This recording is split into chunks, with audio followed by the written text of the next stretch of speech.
அல்ஹம்துலில்லாஹ் அல்ஹம்துலில்லாஹ். அதிலும் குறிப்பாக அல்லாஹுடைய பிரியமான நபி கண்மணி முஹம்மது ரசூலுல்லாஹி ஸல்லல்லாஹு அலைஹி வஸல்லம் அவர்களுடைய அருள் நிறைந்த உம்மத்திலே அங்கத்தினராக ஆக்கி பாக்கியம் நிறைந்த இந்த ஜும்மாவுடைய நாளில் அவனுடைய இல்லத்தில் ஒன்று கூட்டியிருக்கிறான். அல்ஹம்துலில்லாஹ் அல்ஹம்துலில்லாஹ். அன்பான பெரியார்களே, அருமையான சகோதரர்களே, அல்லாஹுவை பயந்து அல்லாஹுவால் அவனது தூதர் கண்மணி முஹம்மது ரசூலுல்லாஹி ஸல்லல்லாஹு அலைஹி வஸல்லம் அவர்களால் நம்மீது விதிக்கப்பட்ட ஏவல் விலக்கல் அனைத்தையும் ஏகமனதாக எடுத்து நடக்க வேண்டும் என்று என்னையும் உங்களையும் அன்போடு வேண்டிக் கொள்கிறேன். அல்லாஹு தஆலா வழி வகுப்பானாக. ஆமீன் ஆமீன் யா ரப்பல் ஆலமீன். அன்பான பெரியார்களே, சகோதரர்களே,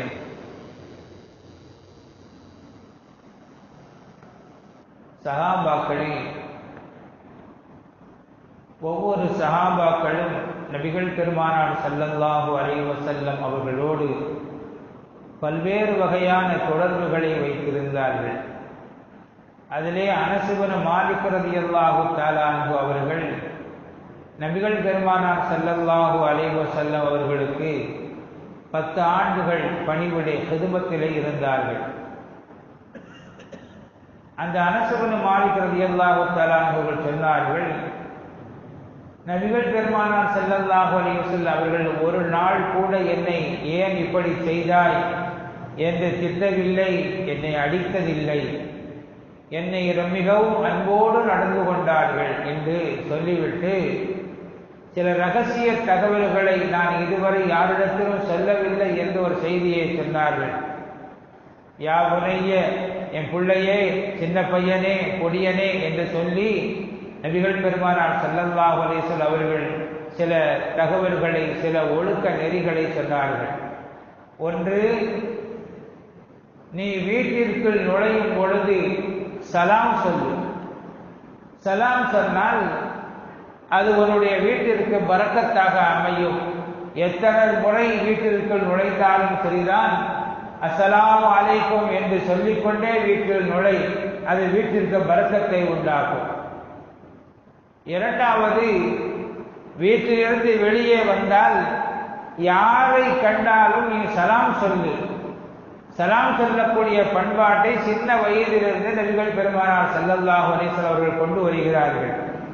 யாரை கண்டாலும் சலாம் சொல்லு, அது உனக்கு மிகப்பெரிய நன்மையை கொடுக்கும் என்று நபிகள் பெருமானார் ஸல்லல்லாஹு அலைஹி வஸல்லம் சொன்னார்கள். அதுபோல ஒன்றால் முடிந்தால் கூடிய மட்டும் நீ ஒதுவோடு இரு. எப்பொழுதும் ஒதுவோடு நீ இருந்தால் உன்னுடைய ஆயுள் நீளும் என்று சொன்னார்கள். அவனுடைய ஆயுள் நீள வேண்டும் என்றால், நீடித்த ஆயுள் கிடைக்க வேண்டும் என்றால் நீ அதிகமாக ஒதுவுடனே இருக்க வேண்டும் என்று நபிகள் பெருமானார் ஸல்லல்லாஹு அலைஹி வஸல்லம் சொன்னார்கள்.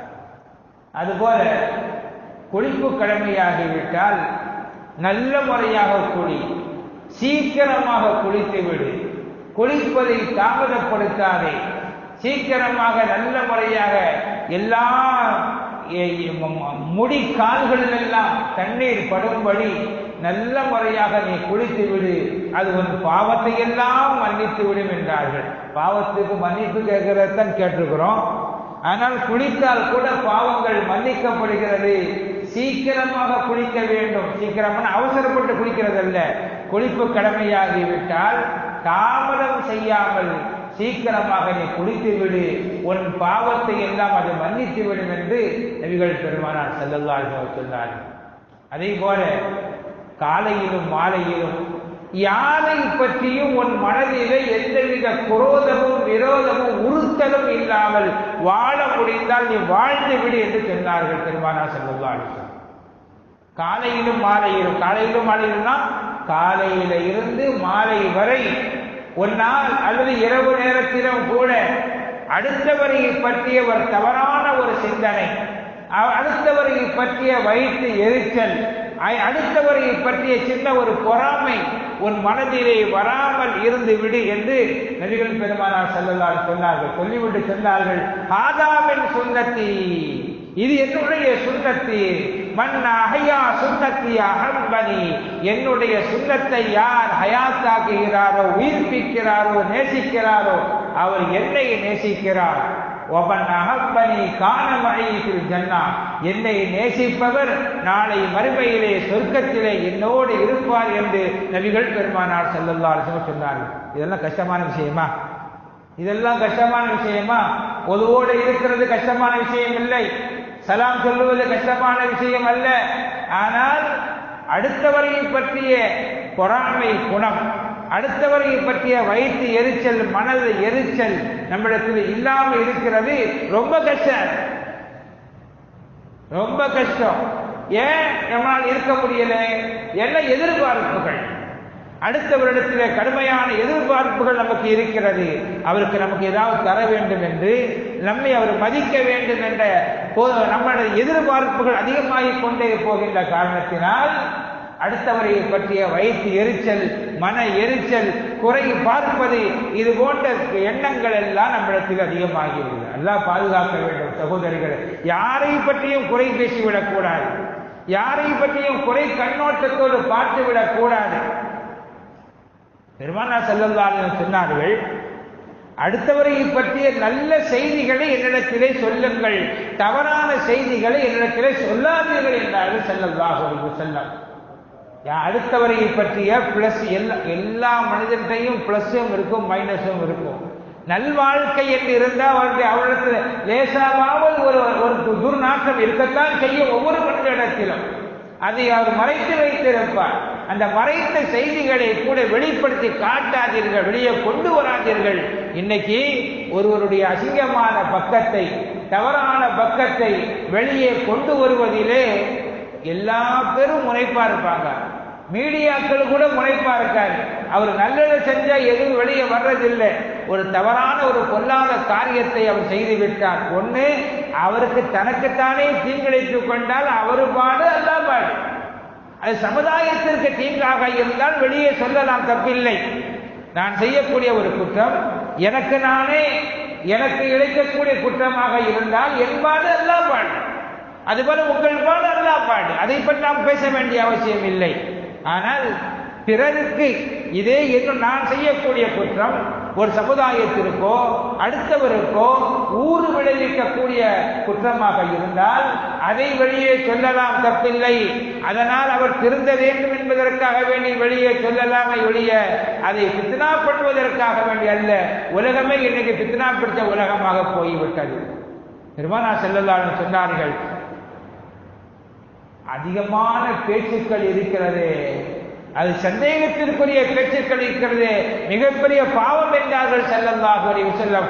இல்லாத ஒன்றை சொல்லுவது, இல்லாத ஒன்றை இட்டுக்கட்டுவது, இட்டுக்கட்டி பேசுவது நம்மிடத்தில் அதிகமாகிவிட்டது. யாரோ ஒருவர் ஒரு பெண்ணை பற்றியோ ஒரு ஆணை பற்றியோ ஒரு செய்தியை சொல்லிவிட்டால் அது மனசிலிருந்து உறுத்தாமல் 4 பேருக்கு நாமளும் போய் சொல்றோம். அது நல்லதா கெட்டதா? சொன்னவரை பற்றி கூட, சொன்னவரை பற்றி நாம் மிகப்பெரிய யாரை பற்றி கேள்விப்பட்டோமோ அவர் பெரிய மனிதர் என்று நாம் நினைத்துக் கொண்டிருக்கிறோம். அவரை பற்றி யாராவது ஒரு மனிதர் பிடிக்காத ஒன்றை சொல்லிவிட்டால் உடனே நம்புறது. அவரை பற்றி அவர் அப்படி செய்வாரா, செய்வதற்குள்ள முகாந்திரம் இருக்கிறதா இல்லையா என்பதை கூட யோசிக்காமல் உடனே வெளியே சொல்லி விடுகிறோம். நம்முடைய யூகத்தின் அடிப்படையிலே வெளியே சொல்லக்கூடியது. இன்னைக்கு எங்க பார்த்தாலும் மீடியாக்கள்ல பார்த்தா யாரை பற்றியாவது கழுவிக்கொண்டே இருக்கிறார்கள், யாரை பற்றியாவது ஏதாவது போற்றுதல் கிடையாது, தூற்றுதல்லையே வாழ்ந்து கொண்டிருக்கிறார்கள். உண்மையான அல்லாஹ் பாதுகாக்க வேண்டும். இல்லாத ஒன்றை கிளப்பி கிளப்பி கிளப்பி விட்டு எவ்வளவு பெரிய பாவம். பெருமானார் ஸல்லல்லாஹு அலைஹி வஸல்லம் அவர்கள் பெரும் பாவங்கள் 7, ஷிர்க்கு, இணை வைப்பது, கொலை செய்வது என்ற பட்டியலை சொல்லும் பொழுது அப்பாவி பெண்கள் மீது அல்லது அப்பாவி ஆண்கள் மீது, தவறு செய்யாத ஒருவர் மீது ஒரு தவறை இட்டு கட்டுவது இது ஒரு பெரும்பாவம் என்று பெருமானார் ஸல்லல்லாஹு அலைஹி வஸல்லம் சொன்னார்கள். ஷிர்க்கோடும் குஃப்ரோடும் அதை இணைத்த நபிகள் பெருமானார் ஸல்லல்லாஹு அலைஹி வஸல்லம் சொல்லியிருக்கிறார்கள். நம்முடைய வாழ்க்கையிலே பார்க்கலாம். பெருமானார் ஸல்லல்லாஹு அலைஹி வஸல்லம் காலத்தில் ஒரு மனிதர் வருகிறார், வந்து ஒரு பெண்ணை பற்றி சொன்னார், நான் இந்த பெண்ணோடு விபச்சாரம் செய்து விட்டேன், ஜினா செய்து விட்டேன் என்று ஒருவர் சொன்னார். அப்படியா, நீனே ஒத்துக்கிட்டியாப்பா, சரி, அவர் திருமணம் முடிக்காத ஒரு மனிதர், ஆகவே அவரை 80 கசையடி கொடுங்கள் என்று சாட்டை அடி அடிச்சாச்சு. அடிச்சு முடிச்சது பிறகு கேட்டாங்க, அந்த பெண்ணு என்னப்பா, அந்த பெண்ணு என்ன செஞ்சாலும் கேட்டாங்க. ஆமா, அந்த பெண்ணு என் கூட தவறான வழியை ஈடுபட்டாள். அந்த பெண்ணை கூப்பிட்டாங்க, நீ என்னம்மா உன்னை பத்தி கம்ப்ளைண்ட் பண்றாரு என்னன்னு. அவர் யாருன்னே எனக்கு தெரியாது, எனக்கு அவருக்கு சம்மந்தம் இல்லைன்னு சொன்னாங்க. அந்த பொம்பளை, என்னப்பா உனக்கு அவருக்கு சம்மந்தமே இல்லைன்னு சொல்றாங்க அந்த அம்மா, ஆனா அந்த பெண்களையை பற்றி தவறா சொல்றிய. கடைசியில் விசாரித்து பார்த்தால் இவர் வேண்டுமென்றே இட்டு கட்டி விட்டார்.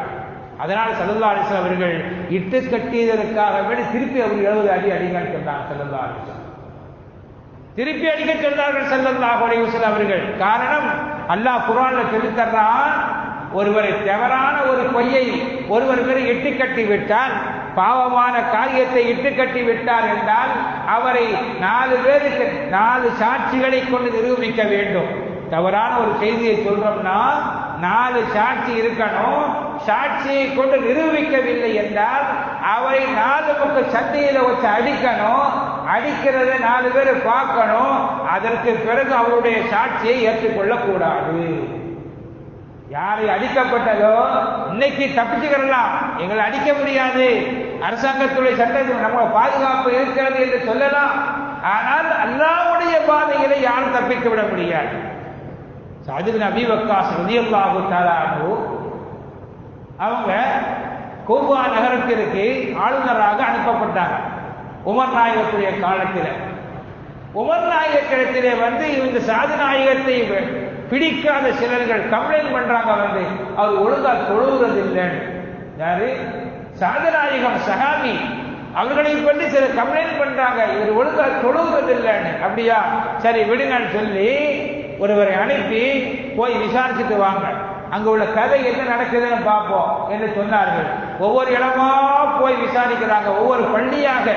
எப்படி, அதாவது அவங்க தான் தொழு வைக்கிறாங்க, இமாமாவும் இருக்கிறாங்க.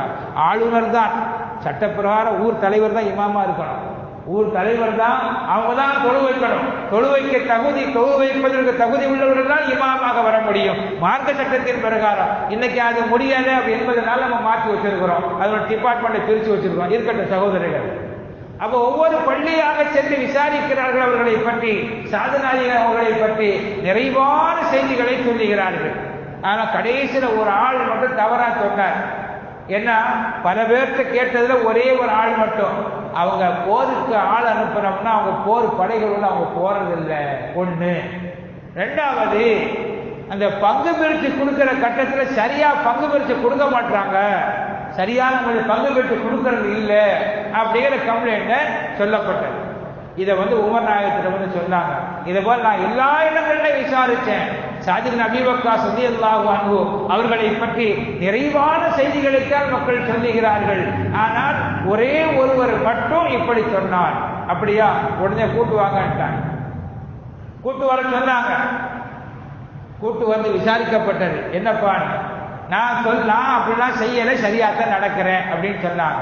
உன் மேல இப்படி ஒரு கம்ப்ளைண்ட் பண்ணியிருக்கிறாரு, அவரு கம்ப்ளைண்ட் பண்ணிக்கிட்டே இருக்காரு. திரும்ப திரும்ப சொன்னார்.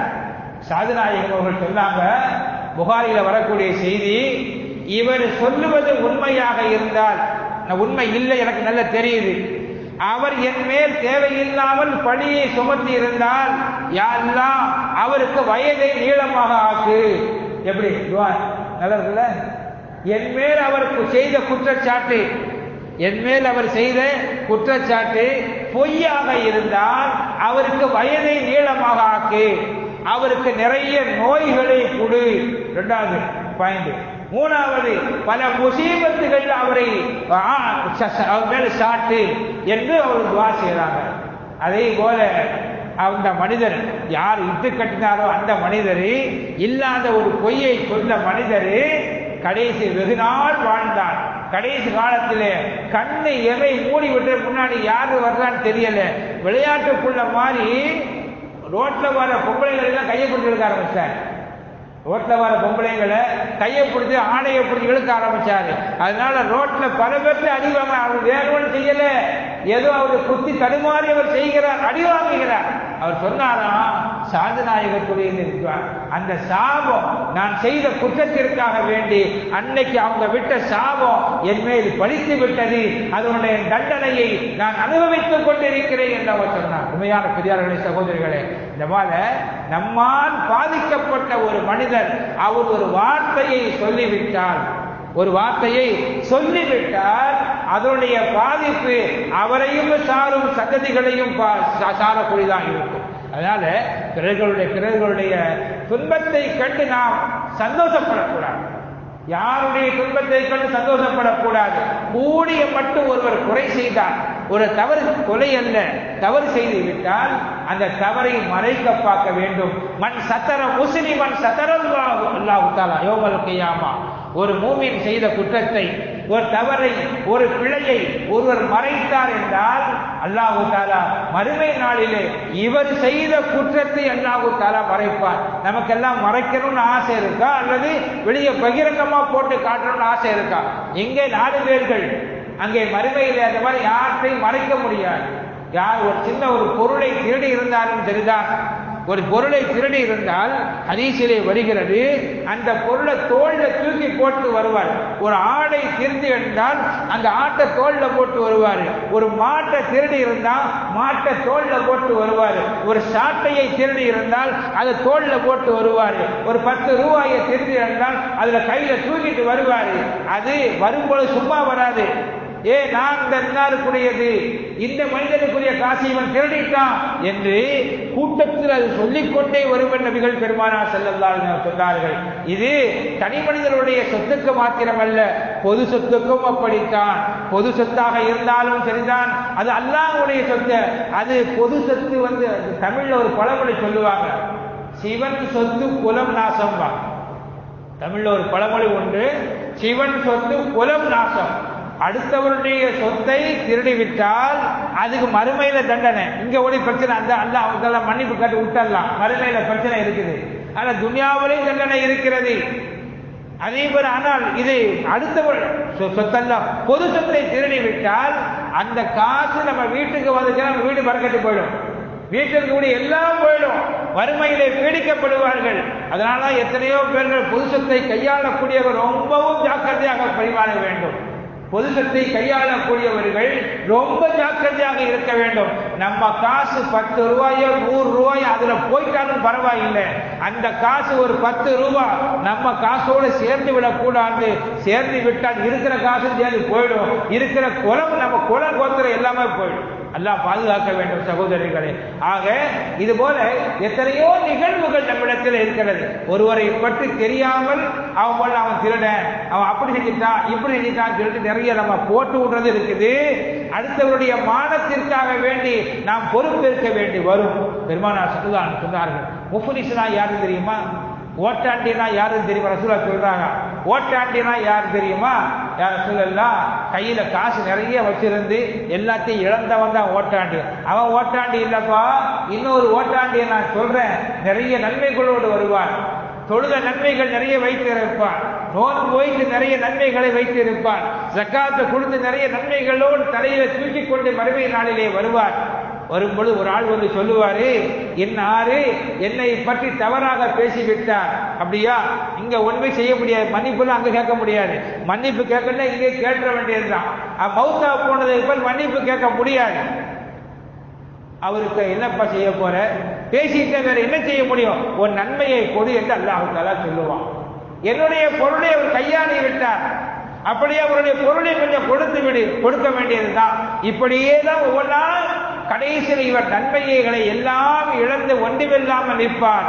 இவர்தான் பெரிய ஓட்டாண்டி என்று நபிகள் பெருமானார் ஸல்லல்லாஹு அலைஹி வஸல்லம் சொன்னார். உண்மையானவர்களே, ஆக நாமெல்லாம் நன்மைகளை நிறைய செய்கிறோம், அல்ஹம்துலில்லாஹ், நற்காரியங்களை செய்கிறோம், அல்ஹம்துலில்லாஹ்.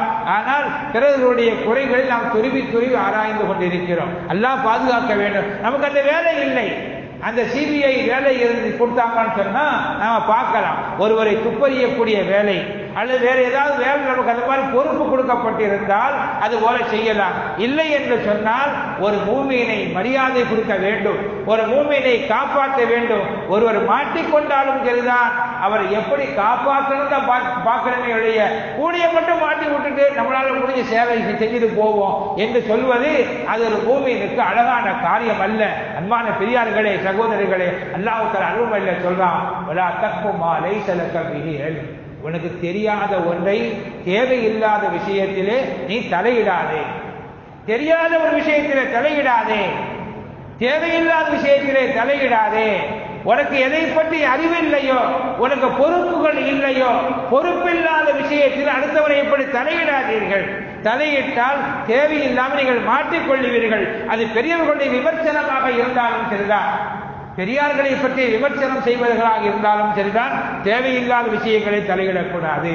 அல்லது உள்ளூரில் உள்ள ஊர் மக்களை பற்றி விமர்சனமாக இருந்தாலும் சரிதான், ஆண்களோ பெண்களோ யாரை பற்றி விமர்சனமாக இருந்தாலும் சரிதான், அவைகளை மட்டும் தவிர்த்து கொள்ள வேண்டும். எப்ப பார்த்தாலும் சிந்தனை யாரையை பற்றியா அந்த மனசுல ஓடிக்கிட்டே இருக்கு.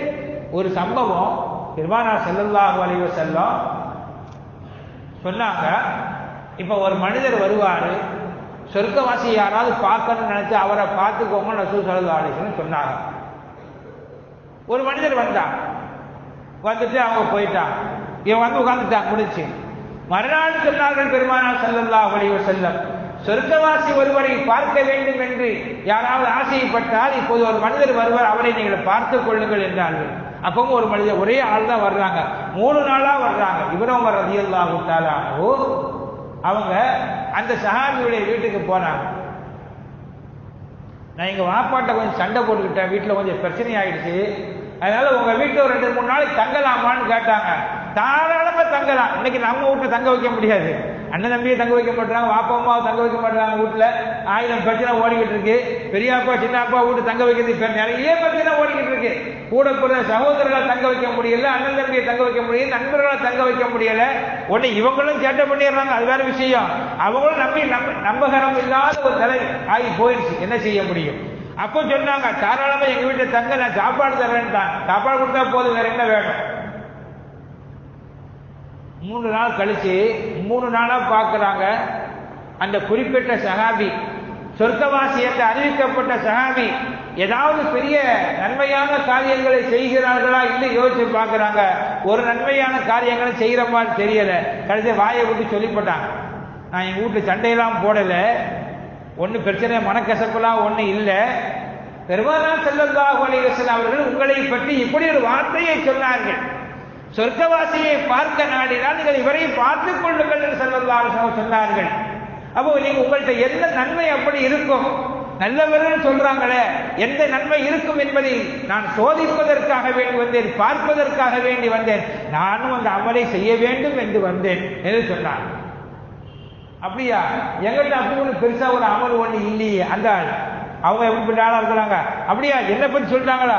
நான் அப்படி செய்வேன் இப்படி செய்வேன் அடிச்சு விடல. எங்கிட்ட அப்படி ஒரு நல்ல அமல் பெருசா ஒரு எந்த அமலும் என் இடத்துல இல்லையே. எல்லாரும் தொழுகிற மாதிரி நானும் தொழுகிறேன், எல்லாரும் நோன்பு வைக்கிற மாதிரி நானும் நோன்பு வைக்கிறேன், எல்லாரும் செய்யறத நான் செய்யறேன், வேற ஒண்ணு புதுசா என்னிடத்துல ஸ்பெஷலா இல்லையே. அப்ப சொன்னாங்க, என்னிடத்துல ஒண்ணு இருக்குது, என்ன, நான் யாரை பற்றியும் வயிறு எரிய மாட்டேன், யாருக்கு எந்த நன்மை கிடைத்தாலும் நான் துவா தான் செய்வேன், யாரெல்லாம் அவருக்கு இதை பன்மடங்காக ஆக்கி கொடு. நமக்கு வரவா செய்து, அவர் கடையில வியாபாரம் ஓடுது, என் கடையில வியாபாரம் ஓடல, அவன் எனக்கு செய்வனை வச்சு தாங்கிறோம். என்ன நம்ம கதை அப்படித்தான் ஓடிக்கிட்டு இருக்கு. அவர் செய்வனை வச்சு போட்டார். நல்ல வியாபாரம் நடக்கிறவர் வியாபாரம் நடக்காதவருக்கு செய்வனை வச்சுட்டாராம். இது என்ன வேலை? இது வியாபாரம் நடக்கிறவரை பார்த்து துவா செய்யணும். நான் அந்த மாதிரி துவா செய்யக்கூடியவனாக இருக்கிறேன் என்றாங்க. இப்னு உமர் நாயகம் சொன்னாங்க, இதுதான் இந்த காரணம் தான் உங்களை அந்த அந்தஸ்துக்கு கொண்டு போய் சேர்க்கிறது என்றார்கள். அருமையான பெரியார்களே, சகோதரிகளே, அடுத்தவரை பற்றிய மனதிலே சந்தேகமே இல்லாத வார்த்தைகள், அடுத்தவரை பற்றிய உயர்வான எண்ணம், இந்த உயர்வான எண்ணம் இருக்க சமயங்கள் நமக்கு மாட்டும், சமயங்கள்ல நம்மளை மாட்டுவாது. அது இருந்தாலும் பொருந்திக்கத்தான் செய்யணும். என் வாழ்க்கையில 2 தடவை நான் அனுபவிச்சிருக்கிறேன். வேலூர்ல பேங்குக்கு போறோம், நானும் இன்னொரு நண்பர் 2 பேரும் சேர்ந்து போறோம். சைக்கிள்ல தான் போறோம். சைக்கிள்ல பேங்குக்கு இப்ப 2 சைக்கிள்ல போயிட்டோம். சைக்கிள் நிப்பாட்டுக்கும் சைக்கிள் பக்கத்துல ஒரு ஆள் நிக்கிறாப்புல. அந்த ஆளை பார்த்த உடனே மனசுல ஓடுது, இவன் சைக்கிளை திருடிடுவான்னு மனசுல ஓடுது. பார்த்த உடனே ஏன் மனசுல ஓடுச்சு எனக்கு தெரியல, இவன் சைக்கிளை திருடிடுவான்னு மனசுல ஓடுது. உடனே நானா சொல்லிக்கிறேன், இது தப்புல, இது அடுத்தவரை போய் நீ என்ன சிறந்தா பார்த்த, அவன் திருடிக்கான் உனக்கு தெரியுமா? மனசுல ஏன் தப்பான சிந்தனை ஓடுது? உடனே நான் தப்பான சிந்தனை ஓடக்கூடாது என்று என்னை நானே பண்ணி திட்டிக் கொண்டு பேங்குக்குள்ள போயிட்டோம். 2 பேரும் வெளியே ஒரு ஆள் நின்றுக்கலாம், 2 பேரும் உள்ள போயிட்டோம். வந்து பார்த்தா ஒரு சைக்கிளை காணோம். இந்த மாதிரி சமயங்களை மாட்டத்தான் செய்யும். கும்பகோணத்தில் ஒரு தடவை ஒரு ஆளுக்கு பணம் கொடுப்பதற்காக சோப்புல பைசா வச்சுக்கிட்டு போறேன். போகும்போது நம்ம ஸ்டாண்டிங்கில் இப்படி நின்றுக்கிட்டே போறோம். ஒரு ஆளை பார்க்குறோம். பார்த்தேன், இந்த ஆள் திருடிடுவாரோ, எனத்தையும் திருடுவாரோன்னு சிந்தனை ஓடுது. கொஞ்ச நேரம் இந்த சிந்தனை முடிஞ்சு பார்த்தா சோப்புல பைசாவை காணோம். யார் எடுத்தா? ஏன் நீ தான் எடுத்தேன்னு அவர் பார்த்து சொன்னேன். அந்த ஆள் சொல்றார், நான் ஏன் உன் பணத்தை எடுக்கிறான்னு சொல்லி அங்கே இறங்கி போயிட்டார். சரி, என்ன செய்ய முடியும்? எடுக்கலன்னு சொல்றாலும் நம்ம அடிக்க முடியுமா, பிடிக்க முடியுமா? இது போல இந்த மாதிரி நல்லெண்ணெய் வச்சா சில பாதிப்புகள் ஏற்படும். சில பாதிப்புகள் அதற்காக வேண்டி நல்லெண்ணெய் வைக்க கூடாது என்பது அல்ல. நல்லெண்ணெய் வைக்க வேண்டும், அல்லாஹ்விடத்தில் நம்முடைய கூடிய எதிர்பார்க்க வேண்டும். வேறு யாரிடத்தையும் எதிர்பார்க்க தேவையில்லை. இவர் எனக்கு துரோகம் செய்ய மாட்டார்கள், யாரும் எனக்கு துரோகம் செய்ய மாட்டார்கள் என்ற எண்ணத்தை மனதிலே கொண்டு வர வேண்டும் சகோதரர்களே. இதை பெருமானார் ஸல்லல்லாஹு அலைஹி வஸல்லம் அவர்கள் காலையிலும் மாலையிலும், அனசே காலையிலும் மாலையிலும் உன்னால் முடிந்தால் யாரை பற்றிய தவறான சிந்தனைகளையும் மனசிலே கொள்ளாதே, யாரை பற்றிய வயிற்று எரிச்சலையும் மனதிலே கொள்ளாதே. இப்படி நீ வாழ்வது இருக்கிறது, இதுதான் என்னுடைய சுன்னத்து. என்னுடைய சுன்னத்தை ஹயாத்தாக்கினால் என்னை நேசித்தவராக ஆகுவார். என்னை யார் நேசிக்கிறார்களோ அவர்கள் கான மஈஃபில் ஜன்னா, சொர்க்கத்திலே என்னோடு இருப்பார்கள் என்று பெருமானார் ஸல்லல்லாஹு அலைஹி வஸல்லம் சொன்னார்கள். அருமையான சகோதரர்களே, அதுபோன்ற வாழ்க்கையில் யாரை பற்றி தவறான சிந்தனைகளை நம்முடைய உள்ளத்திலே கொள்ளாமல், ரமலானுடைய மாதம் வருது, தவறான சிந்தனைகள் வந்திருந்தால் கண்ணு முன்னால் நடந்தாலும் சரிதான், சில விஷயங்களை விட்டு விட்டு போறது ரொம்ப நல்லது. அல்ஹம்துலில்லாஹ், அல்லாஹ் நமக்கு பரக்கத் செய்வானாக. வாஹிர் தஅவாஹும் அல்ஹம்துலில்லாஹி ரப்பில் ஆலமீன். அஸ்ஸலாமு அலைக்கும் வரஹ்மத்துல்லாஹி வபரகாத்துஹு.